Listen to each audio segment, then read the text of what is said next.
Welcome to the channel, friends. So today's video is going to be covering the LUX Pro Tx9600TS digital programmable thermostat.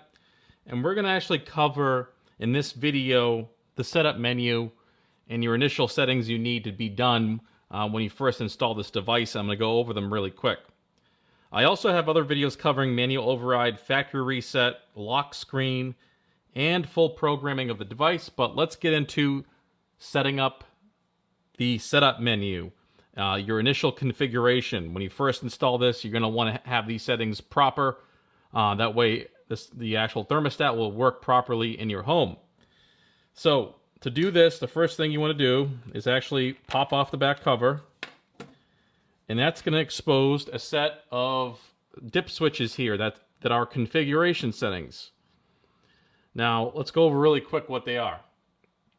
So number one at the bottom is the system type. So HP is heat pump.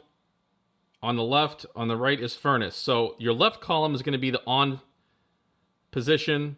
So referring to this dip switch orientation. And the right is going to be off. So for each setting, on or off.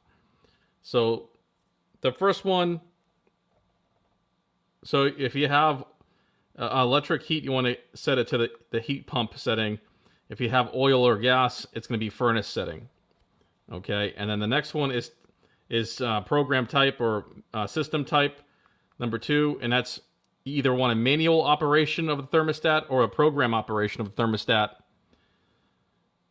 Number 3 is the period of the day. How many periods of the day do you want? Do you want 2 or do you want 4 when you're in program mode? Number 4 is going to be the temperature scale, and that's going to be Celsius or Fahrenheit. I'm pretty sure you guys can see that. You just have to select everything accordingly. Like I said, left column is on, right column is off. So, and then the next one, number 5, is going to be your time format. That's going to be obviously 24 hours or 12 hours. And the next one is the delay for the compressor turn on time.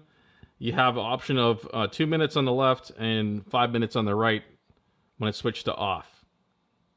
I would leave this on 5 minutes. That way it gives your compressor a little extra time to rest in between cycles and turning on and off. Number 7 is the recovery mode. Enable is on, off is disable. So the recovery or the smart recovery is basically the thermostat learns how long it takes to come up to temperature or the temperature set point, and will actually start earlier. Say if the set point is establishing a set point of a start time of 5 a.m. Well, it'll start at like 4 just to compensate for the differential to get up to temperature at 5 versus start at exactly 5 like it is on the program schedule and then hold that set point. So it's going to like pre-start the system for you. If you don't want that and you want to stick to a strict schedule, I would turn that off or disable it. And then next is going to be this switch right here. So if you look at this little legend here, this pictogram in the up position, so that way it's for gas and oil, and then when you switch it down in the downwards direction, it's for electric heat or heat pump. So we're going to leave it on gas and oil, so switch it up. And that's what you have to do for the dip switches and that switch. These 2 buttons, check out my other video for factory reset, and you'll learn more about what each one of those do. But we're going to continue now on to the remainder, what's available in the menu. So, majority of it is done on those dip switches and on that back panel. So now we have a few options when we're in either heating or cooling mode. So make sure you're in one of those 2 modes, and then you hit menu, and you hit the scroll button. So you have this filter usage option. So we have here a filter user account. This will track the hours on the filter as the system's in use. And if you hit next, it's going to ask you if you want to reset that. I'm just going to hit next. Adjust value filter limit. So you can adjust how many hours you want the filter to go before it expires or gives you a warning. That's very handy. So you just dial in the hours. We'll just put 800 next. Filter usage count. So same thing here. It's showing 0 because it got reset.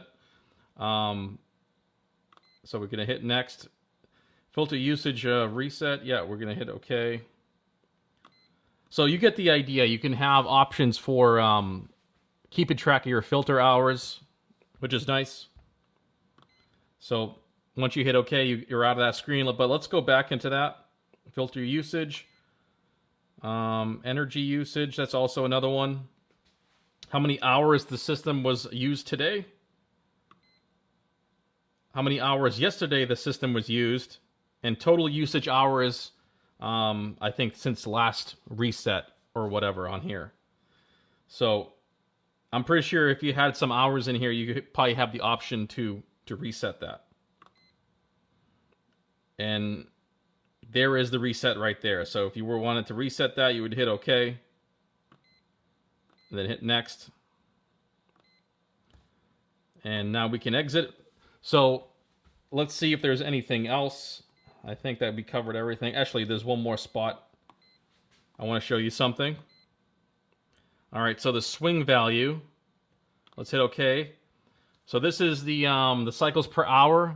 You don't want too many cycles per hour on your heating system or compressor for your AC. So you want to set that to what you think is right. Usually between 3 and 5 per hour is a reasonable setting. Adjust value offset. So this is for a second stage system. You would adjust the value in I think 0 to 9 degrees of the first system's set point, stage 1 set point. So that's what that does. Next is the adjust cal value. So this is allowing you to adjust the value of this thermostat to match another thermostat nearby. So you have either +5 up to +5 and up to -5 of an adjustment. This is just used to match up thermostats. For some strange reason, they're not reading on the same. You're going to have a differential throughout the house if you have a few thermostats here and there. So if you want them to all read the same and trigger off at the same time and be super kind of, finicky like that, and fine-tune everything, that's what you would do. You use the value to calibrate here. It basically calibrates the temperature sensor in the unit. All right, so we're back at the original. Let's go back, and that's the lock screen. Nope. Temp heat stop, temperature setback, that's something else. All right, so that's it for the setup menu. Let's exit out of this. That covers all you're going to need to know for setup. It goes over the dip switches, your switch in the back, and then some of the extra options here. Just remember, you have to be in one of the heating or cooling modes to access all this. So that's going to be it, guys. Please check out my other videos on manual override, factory reset, and full programming, and the lockout screen. So I want to thank you guys for watching, and I'll see you in the next video.